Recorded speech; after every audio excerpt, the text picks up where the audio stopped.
Hey, gun people! We're doing another episode with Uncle Buck. He has graciously going to help us clear up a question. Somebody asked, talk about fiberglass bedding and twist. Also, micro grooving has patented by Marlin. And I'm not sure, Buck doesn't think it's patented, but it's the process. So we'll let him explain it, and we're going to discuss those topics. And I'll ask the stupid questions because I don't know anything about it. Okay, first off, we're going to start with the Remington 700 ADL stock, and I'm going to show you what it looks like. This does not have any extraordinary bedding processes to it. They do put a small, it looks like that, let me check and see if that's metal. Yeah, they did put a small metal ring in here to help keep the wood from being crushed at the point in which the forward screw goes into the receiver. That's usually right along the recoil lug. There is not one, however, at the back of the rifle on the Remington 700 ADL.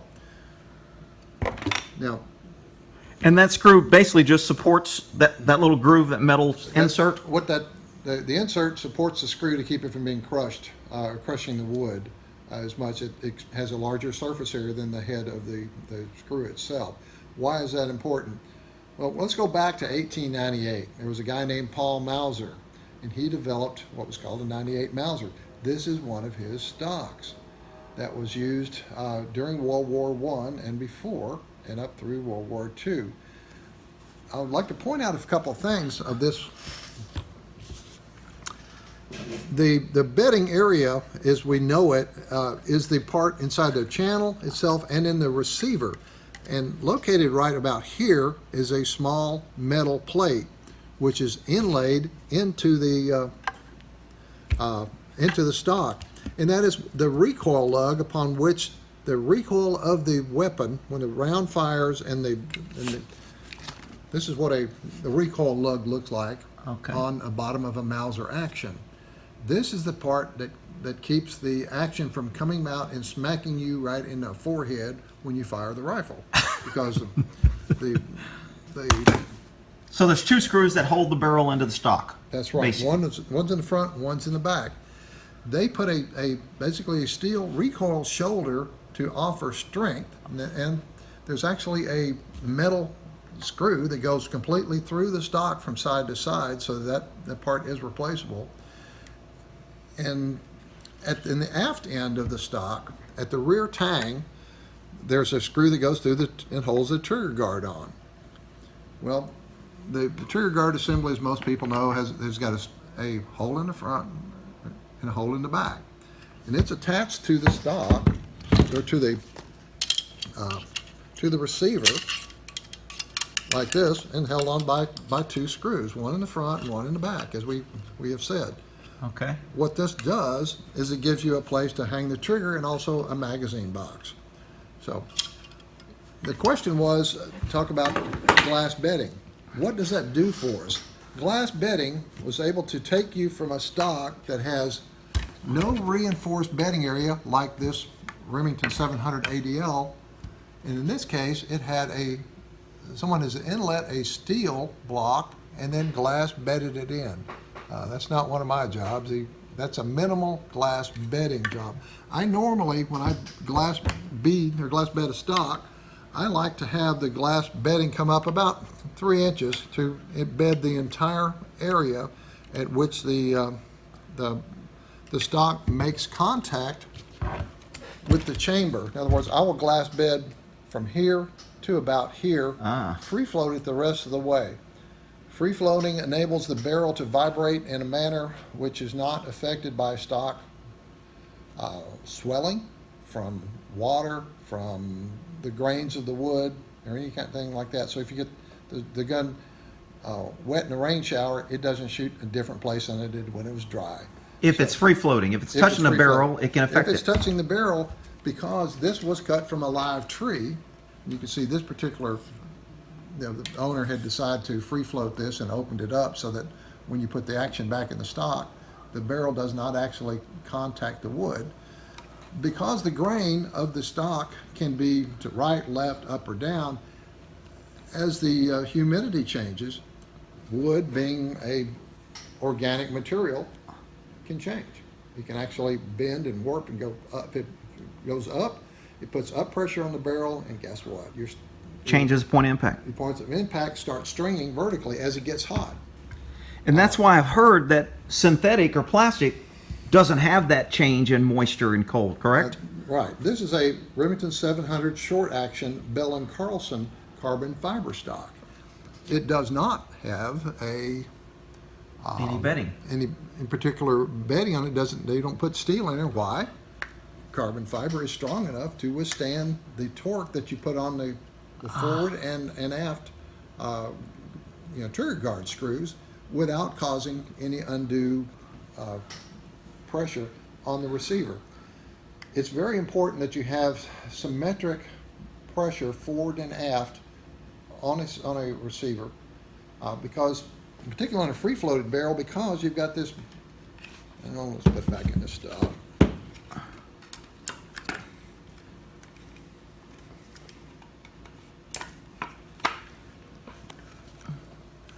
You have a lot of weight from here, which is not supported.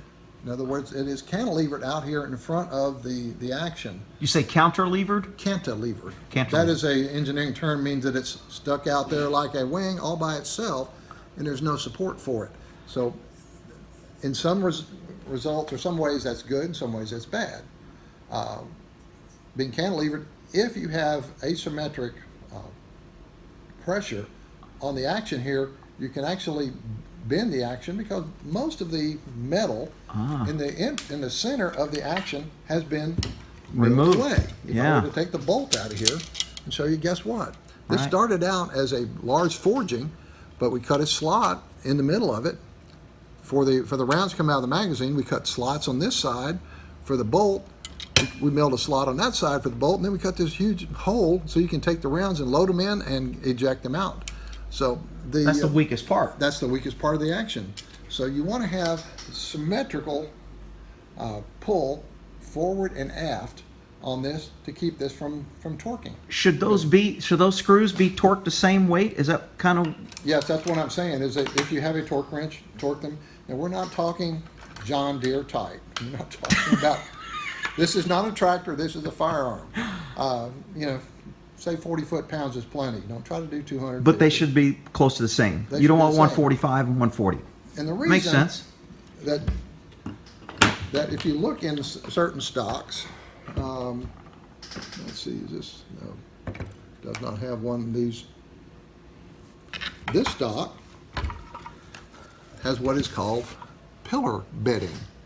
It is a steel tube that's just larger in diameter than the diameter of the screw that goes in here. In other words, the stock. This is a gunmaker stock screw here like that, but the screw that you put in for the back of the trigger guard goes through here and comes in contact with the pillar bedding. The pillar bedding is steel. It is stronger than wood. Sure. Because wood is compressible. Is it possible to take a screw and to screw it into wood and keep tightening it and compress the wood and crush some of the cells of the wood? Yes, it is. Is that a great idea? Not necessarily. Also, when you're shooting, the constant jumping back and forth would tend to whittle a hole in wood, wouldn't it? It can over a period of time, but if the weapon is properly bedded, like this shows a small fiberglass bedding here and a shoulder, the Recoil Lug is not going anywhere because it's going to come up against that shoulder, and as a result, all of the recoil of the weapon is transferred to the shoulder and not the tang. If the shoulder cracks, the stock will tend to crack back here because the recoil is transmitted not to the shoulder anymore, but to the rear tang screw, which is this is right in the weakest part of the stock, which is here.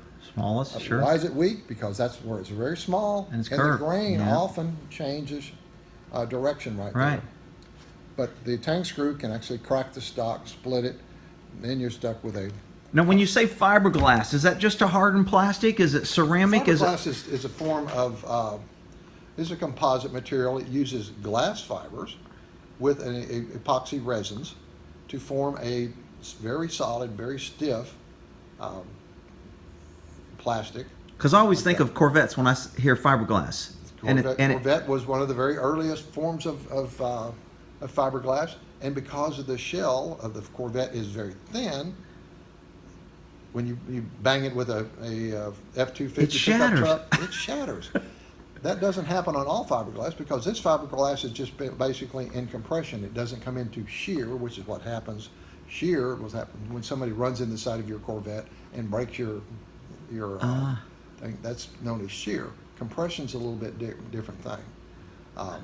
Fiberglass is a fairly strong material. So is this stock Now, considered this- fiberglass or plastic? This is a polymer stock. This is a Remington 700 SPS stock. It is very lightweight. Why? Because if you look at it, it's hollow up towards the front yeah. over there. Now, when I glass bed one of these stocks, because sometimes guys want them have them glass bedded. They think that they're going to enhance their accuracy because we can free float this. I'll have to put a dam inside of here made from clay to help fill up some of the spots so I'm not using so much fiberglass compound. I don't want to use all my Acro glass. I use Brownells materials so I can get them in browns or blacks, or you can match the color to the either wood stock or the stock so that it doesn't blur out. So basically, to me, it sounds like glass bedding is just a reinforcement, and it keeps consistency. That's One thing glass bedding does is it provides a square and a strong shoulder for the recoil shoulder to recoil against and to be pulled tight. It also provides a weather-resistant and weatherproof surface in which the receiver is mounted to the stock. Now, if you glass bead a wood or bed a wood stock, you still have the potential for the forend to move and make contact with the barrel. okay. We're starting back up. Okay, we've talked about barrel harmonics. Again, by having a rigid mounting system between the stock and the barrel, you've made this more rigid, and so you have less induced harmonics than if the action is wallowing around and moving in the stock when you fire it, accuracy is going to be degraded. Paul Mauser knew that 120 years ago. So, like I said, this is a 98. Oh, shit. This is an 1898 stock. We're in 2018, so that stock is 120 years old. And he was reinforced, but he used metal instead of fiberglass. That's because they didn't have fiberglass Right. back in 1898. They had gutta percha and yes, they had some forms of early plastics, but they were not easy to work with, and it was just easier for them to use steel. So glass bedding then does make a gun a little more accurate because it reduces vibration and maintains consistency. Would that be? Yes, that's a safe thing to say. Okay. It has repeatable accuracy. In other words, you're going to be able to pick up the gun 6 weeks from now and take it out and shoot it, and it's going to be the same. Even though today's hot and dry where we are, it's 85 to 90 degrees, and the humidity is relatively low. 6 weeks from now, it might be raining and foggy and 65 degrees. Right. The metal at 65 degrees will be smaller than it was at 90. The wood in a higher humidity can get bigger. And so different things can happen on firearms, and that can affect accuracy. But you want to try to cut down the number of variables to. Now he mentioned twist, fiberglass bedding and twist. How is that connected? They're not really related. He probably has a question about barrel rate of twist, and as we have talked in a previous Uncle Buck series. videos, their bullets require stabilization by a rate of twist. 1 in 12, 1 in 8, or Yeah, if you kind got just a second, I'll get it. And we're back. He got a bullet. I'm a hands-on guy, and I like to Yeah. use. I know. I like it too. So, anyway, this is from a 20 millimeter round, and to stabilize this in flight, it's necessary to have the rifling impart a spin to this. And the revolutions per minute on these spins are really incredible. Most people never talk about it. They talk about the velocity. Say, well, this round is 4,000 feet per second. It's great. How many RPM is it turning? I don't know. The answer is it's turning a bunch. So my 204 Ruger, for example, can get by with a 1 in 10 or 1 in 12 twist barrel. Why? Because the bullet is traveling at 4,225 feet per second. So for each a 1 in 12 twist, each second the bullet travels, it turns 4,225 revolutions per second. You multiply that by 60, and you come up with a number well over 250,000 RPM, revolutions per minute. So they're really getting it. Longer bullets, such as those found in the 300 Blackout, require a 1 in 8 or 1 in 10 twist. Because they're slower, they're going to be around 1,100 feet per second. And this will stabilize at 130,000, 140,000 RPM, and will still be stabilized enough to shoot it accurately. If you try it in a 1 in 12 barrel, 300 Blackouts don't work out too well. They're about 100,000 RPM, maybe as low as 90,000, and the bullets won't fly straight. They tend to want to tumble, and that's bad juju. So the lower the twist, the faster the bullet spins. A 1 in 6 is Correct. faster than a 1 in 12. That's the rate. Well, yeah, a 1 in 6 is twice as fast as 1 in 12. Correct. Okay. Round balls back in the day were around a 1 in 72 inches. So that Wow. you take a 36-inch barrel would only have a half a twist in it. Oh. So that's not much of a twist. It didn't require much to stabilize a round barrel, a round ball. Right. The longer the bullet is, the faster the rate of twist. This 20-minute Mike bullet is fairly long, it's fairly heavy, and I'm going to guess it's probably 1 in 12 rated twist, but it's fast because it comes out of a cannon round. So it can be stable out to 6,000 yards. And how does bedding have anything to do with that? No, it doesn't? Bedding really doesn't have much to do with the rate of twist, because the rate of twist is just going to affect the stability of the bullet and the long-range accuracy of the bullet. Okay. When you're talking about spinning objects, you have to talk about the gyroscopic effect. You have to talk about, in long-range shooting, you also talk about the Coriolis effect, the latitude, the longitude, the elevation, the angle of declination. There's about 40 things that affect how a bullet flies. Wind is only one of them. For example, if you were in a really, really super fast jet car, you're traveling 4,000 feet per minute or per second. That way, you're doing 300, you're Mach 4 or something like that. You're going that way, and you try to shoot at somebody that's coming up behind you. Guess what? It doesn't work, because this bullet can only go 4,000 feet per second with its impulse, and if you have a negative impulse of 4,000, as you fired, the bullet would basically just drop. That's a great concept. Yeah. Drop, because it's not going to go back there. Right. No. Other way around, you're doing Mach 4, and you're coming at somebody, and you shoot this thing at 4,000 feet per second. That bullet is now going to be around Mach 8. It's ripping and zipping. So I've got a friend, Hans Hanley, shot down in MiG-17, and he was the only guy ever to do something supersonic with some of these things. He shot down a MiG over North Vietnam in aerial combat, and using basically TLAR method, but that looks about right, because the TLAR, I call Kentucky windage, is that?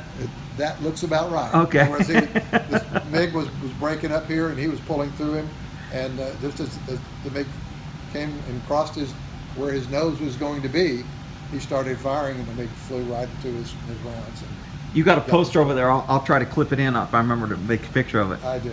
And that's nice. Hans is a great guy to talk to. He's a F-4 pilot, F-15 pilot, and a Patriot. And he likes guns also. So Gotta love it. I always throw some good thoughts his way, because he's one of my heroes. So. Well, I'll definitely cut that in. And hey, Buck, I mean, my guys love you. They appreciate you. I put the link to your books and to your Facebook. I'm not a big reader, but most people that have read his books have good things to say about him. And I mean, what do you call it? Fiction or faction? We call it faction. Faction. We mix historical fact with fiction.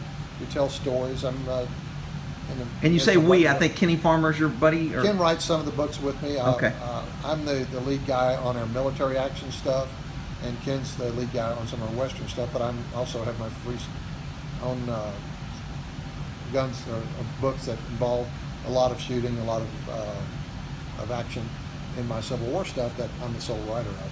So I'm presently writing about Bass Reeves, who is kind of thought to be the prototypical U.S. Marshal. He was the first black U.S. Marshal west of the Mississippi, and worked out of the Oklahoma offices and up in Oklahoma territories, out of the offices in Fort Smith, Arkansas, under the hanging judge. And he's an interesting guy, and what I'm presently writing about is his story during the Civil War when his master was a colonel in the Confederate Army.